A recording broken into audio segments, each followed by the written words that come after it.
আন্তর্জাতিক নারী নির্যাতন প্রতিরোধ পক্ষ ২০২৫ উদযাপন উপলক্ষে নারী ও কিশোরীর প্রতি ডিজিটাল সহিংসতা প্রতিরোধ করি এই প্রতিপাদ্যকে সামনে রেখে ১৬ দিনব্যাপী ক্যাম্পেইনের অংশ হিসেবে ৭ই ডিসেম্বর ধোবাউড়া উপজেলায় গণসমাবেশ অনুষ্ঠিত হয়।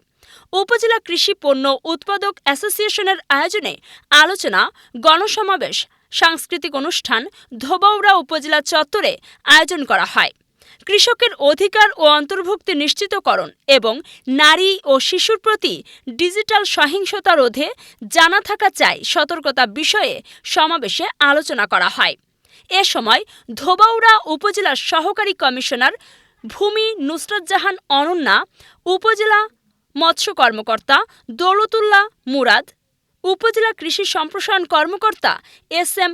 ফজলে রাব্বি, উপজেলা প্রাণী সম্পদ কর্মকর্তা ডাক্তার জামরুল ইসলাম, উপজেলা সমাজসেবা কর্মকর্তা তাজিমুল হালিম, উপজেলা সমবায় কর্মকর্তা মোহাম্মদ কামরুল ইসলাম, উপজেলা মহিলা বিষয়ক কর্মকর্তা সাজেদা আরেফিন, উপজেলা কৃষি পণ্য উৎপাদক অ্যাসোসিয়েশনের সভাপতি জনাব আবু সাদেক, সাধারণ সম্পাদক আব্দুর রশিদ সহ কৃষি পণ্য উৎপাদক সমিতির সদস্যবৃন্দ উপস্থিত ছিলেন। আবুল হাশেমের তথ্য ও চিত্রে কাজী সাইমা, চ্যানেল 21, ধোবাউড়া, ময়মনসিংহ।